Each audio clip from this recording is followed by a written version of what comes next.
धार्मिक सुविचार प्रस्तुत करता है। तनाव से मुक्ति की आध्यात्मिक यात्रा। हर इंसान के जीवन में एक समय ऐसा आता है जब मन और शरीर दोनों बोझिल हो जाते हैं। नींद नहीं आती, विचार थमते नहीं, दिल बेचैन और जीवन अर्थहीन लगने लगता है। इस कहानी की शुरुआत एक ऐसे ही इंसान अर्जुन से होती है जो जिंदगी की दौड़ में थक चुका था और अब उसका सामना होने वाला था एक ऐसी आध्यात्मिक यात्रा से जो न सिर्फ उसका तनाव मिटाएगी बल्कि उसके भीतर के स्व से उसका मिलन कराएगी। प्रथम भाग, अर्जुन की असली पीड़ा। अर्जुन एक प्रतिष्ठित मल्टीनेशनल कंपनी में मैनेजर था। बाहर से सब कुछ परफेक्ट था, गाड़ी, बंगला, पैसा, लेकिन भीतर कुछ टूट रहा था।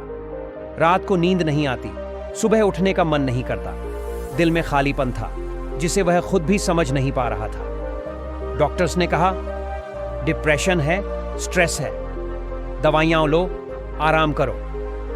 लेकिन दवाइयों से जिस्म सुस्त हुआ, मन और खाली हो गया। क्या मैं बीमार हूं या खोया हुआ? अर्जुन अक्सर यह सवाल खुद से करता। हर रविवार को वह पार्क जाता, बच्चों को हंसते देखता और मन ही मन सोचता, मैं फिर से मुस्कुराना चाहता हूं। द्वितीय भाग, आध्यात्मिक दरवाजा खुलता है। एक दिन ऑफिस से लौटते समय अर्जुन की गाड़ी का टायर पंचर हो गया। बारिश हो रही थी और आसपास कोई नहीं था। तभी सामने एक पुराना आश्रम दिखा। वह भीगा हुआ, थका हुआ आश्रम में गया तो मिला स्वामी शिवोहम। शांत चेहरा, गहरी मुस्कान और आंखों में जैसे समंदर हो। स्वामी जी बोले, आओ पुत्र। भीतर का शोर ही बाहर की भागदौड़ बनाता है। तनाव वहीं से उपजता है जहां मन और आत्मा के बीच संबंध टूट जाता है। अर्जुन जैसे चौंक गया। किसी ने पहली बार उसके भीतर की बात सुनी थी। तृतीय भाग, तनाव का मूल कारण। स्वामी जी ने अर्जुन को बिठाया और एक दीवार पर 3 शब्द लिखे।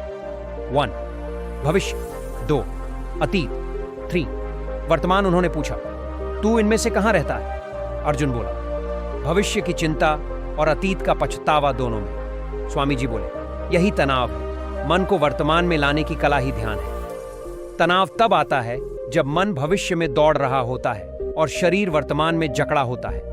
मन चाहता है नियंत्रण, लेकिन जीवन बहाव है। जब मन शरीर से आगे दौड़ता है तब चिंता पैदा होती है। जब मन पीछे भटकता है तब पछतावा आता है और जब मन वर्तमान में आता है वहीं शांति होती है। चतुर्थ भाग, तनाव और शरीर के रोगों का संबंध। स्वामी जी बोले, तू सोचता है कि तेरा तनाव सिर्फ मन में है, लेकिन देख तेरे शरीर पर इसका क्या प्रभाव पड़ रहा है। सिरदर्द, दबे विचार और निर्णयहीनता, हाई बीपी, गुस्सा, असहायता और नियंत्रण की चाह, मोटापा, भावनात्मक सुरक्षा की कमी, एसिडिटी, पचाए नहीं गए अनुभव, कमर दर्द, आर्थिक चिंता और जिम्मेदारियों का बोझ, नींद की समस्या, सुरक्षा की कमी और अनजाने भय, बाल झड़ना, थकावट और आत्मसंतोष की कमी। जब विचार लगातार नकारात्मक हों तो शरीर उनका बोझ उठाने लगता है। इसलिए विचारों को साफ करना ही असली इलाज है। पंचम भाग, समाधि की ओर पहला कदम। स्वानुभूति और आत्म परीक्षण। स्वामी जी ने अर्जुन को आत्म परीक्षण की एक साधना दी। हर दिन 1 घंटा एकांत में बैठकर खुद से 5 प्रश्न पूछो। 1 मैं क्या हूं? 2 मैं क्यों परेशान हूं? 3 क्या यह समस्या स्थायी है? 4 क्या मैं इस पर नियंत्रण रखता हूं? 5 क्या इस स्थिति में भी कुछ सीखने योग्य है? इन प्रश्नों के उत्तर जब भीतर से आने लगते हैं तो बाहरी हलचल कम होने लगती है। षष्ठ भाग, समाधान, ध्यान, प्राणायाम और आत्म साक्षात्कार। अर्जुन ने धीरे धीरे स्वामी जी से सीखा।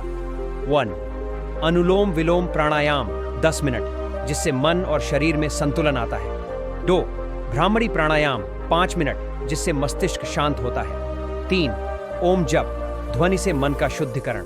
4 आनापानसति ध्यान, बुद्ध का श्वास पर केंद्रित ध्यान। 5 ध्यान की यात्रा, सूर्योदय से पहले 20 मिनट मौन ध्यान। 6 संकल्प सिद्ध, नकारात्मक विचारों की जगह सकारात्मक संकल्प दोहराना।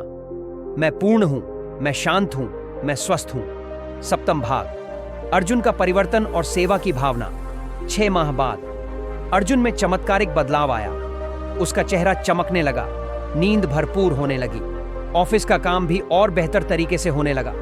अब वह हर सुबह उठकर खुद से कहता, मैं शरीर नहीं, आत्मा हूं, मैं चिंता नहीं, शांति हूं। उसने अपनी कहानी YouTube पर साझा की और हजारों लोगों को तनाव से मुक्ति का मार्ग दिखाया। अब वह हर रविवार को उसी आश्रम में ध्यान सिखाने लगा। अंतिम संवाद, दर्शकों से आत्मीय संवाद। प्रिय दर्शकों, अगर आप भी अर्जुन की तरह तनाव से जूझ रहे हैं तो यह समझ लीजिए, आप अकेले नहीं हैं। हर समस्या के पीछे एक आत्मिक कारण है। समाधान आपके भीतर है। क्या करें? हर दिन सुबह की शुरुआत 10 मिनट की श्वास साधना से करें। रात को सोने से पहले कृतज्ञता के 3 भाव मन में लाएं। मोबाइल कम और मौन ज्यादा करें। धार्मिक ग्रंथों, गीता, धम्मपद, उपनिषद से दिन में एक श्लोक पढ़ें। और सबसे जरूरी, हर दिन एक बार किसी को माफ करें और खुद को भी। अंतिम संदेश, अगर आपको यह कहानी पसंद आई हो और आपने इसमें कुछ भी सीखा हो तो कृपया इस वीडियो को लाइक करें, अपने अनुभव कमेंट में जरूर बताएं और इस संदेश को शेयर करें ताकि लाखों लोग तनाव से आजाद हो सकें। धार्मिक सुविचार, मन की शांति की ओर एक कदम। सब्सक्राइब जरूर करें। अगली कहानी में मिलेंगे चिंता, एंजाइटी की आध्यात्मिक चिकित्सा के साथ।